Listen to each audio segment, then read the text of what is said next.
রাজনীতিবিদ ছাড়া কিছু হচ্ছে না। আমরা তো রাজনীতিবিদ না, আমি আমার কথা বলছি, আমি বিশ্বাস করি উনিও রাজনীতিবিদ না, বাট আমরা তো টক শোতে বলে রাজনীতিবিদদেরকে অ্যাডভাইস দিই।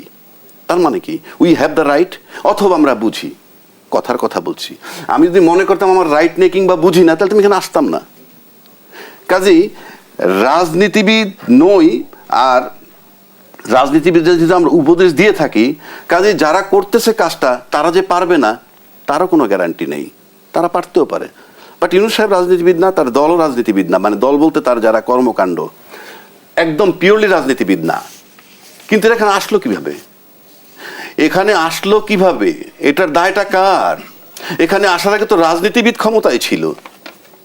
রাজনীতিবিদ ক্ষমতায় তো আসলো কিভাবে? রাজনীতিবিদদের ব্যর্থতা। তার মানে এই না রাজনীতিবিদ হইলি আপনি সব পারেন, তা নাহলে আমার দেশে যতবার সামরিক শাসন আসছে, জিয়াউর রহমানের শাসন বলেন, এরশাদ সাহেবের সামরিক শাসন বলেন, তার আগে তো সিভিল গভর্নমেন্টই ছিল। আপনি ফাঁকফোকর দিচ্ছেন কেন? আপনারা একেবারে কমপ্লিট হইলে এরা ঢোকে কিভাবে? 111 আসলো কিভাবে? ইউনূস সাহেব বসলো কিভাবে? হাউ? ইউনূস সাহেব তো মঙ্গল গ্রহতে আসে নাই। আপনারা রাজনীতিবিদ ক্ষমতায় ছিলেন, তাহলে আপনারা রাজনীতিবিদ কি রাজনীতি করছেন যে তৃতীয় ব্যক্তি ঢুকতে পারে আর আমরা নির্বিকার তাকায় তাকায় দেখতেছি? কারণটা কি? ব্যর্থতাটা কার? টোটাল দায় রাজনীতিবিদদের। আজকে দেশের যে সিচুয়েশন সেটার দায় তাদের। আপনাদের কারণে তারা আসছে, ইউনূস সাহেবের কারণে XYZ আসে নাই, কিংবা সামরিক শাসকদের কে কেন্দ্র করে অন্য কেউ আসে নাই। আপনাদেরকে রাজনীতিবিদদের রাজনীতিকে কেন্দ্র করে জনগণ এবং রাজনীতিবিদদের ভিতরকার যে আচরণ বৈষম্য বা দ্বন্দ্ব, লড়াই, অন্যায়, অবিচার, সেই সুযোগে তারা আসছে। তাহলে রাজনীতিবিদরা কি রাজনীতি করেন? এখন পর্যন্ত তো কোনো গুলির অর্ডার আসে নাই, কোনো লোক। ত্রুটি যদি রাজনীতিতে থেকে থাকে তাহলে রাজনীতি সংস্কারটা করবে কি? সেইটাই বলছি, রাজনীতি সংস্কার আপনার রাজনৈতিক দলকে যদি করতে দেন, সে তার দিক টানবে।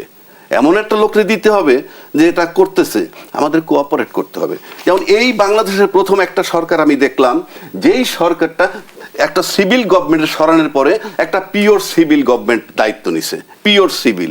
আবার পিকুলিয়ারিটি কে জানেন? বাংলাদেশের ইতিহাস না, কোনো পৃথিবীতে আছে কিনা আমি জানি না, যে একটা সরকারের অর্ধেক হইল স্বৈরাচারের দোসর প্রেসিডেন্ট চুপ্পু সাহেব, শাহাবুদ্দিন সাহেব, আর এক পাশে হইল ইউনূস সাহেব। এই সরকার তো আমার জন্মের পরে দেখি নাই, পৃথিবীর কোথাও আছে কিন্তু তাও আমি দেখি নাই। লোকটা কাজ করবে কিভাবে? Civil government, pure civil. এর আগে 111 হয়েছে, এটা প্রত্যক্ষ না পরোক্ষভাবে আর্মি সরকার, কিন্তু এই একটা সরকার। এখানে কিন্তু কেউ দায়িত্ব নিছিল 3 দিনের জন্য, যে আমি দায়িত্ব নিলাম সমস্ত হত্যার, প্রতিটা হত্যার বিচার করব। কেউ কেউ বলে 5 থেকে 8 তারিখ পর্যন্ত সরকার ছিল না। It is wrong. Somebody took the responsibility, যে আমি দায়িত্ব নিলাম। কিন্তু তারপরে তিনি ইউনূস সাহেব আসার পর হয়তো চলে গেছেন, কিন্তু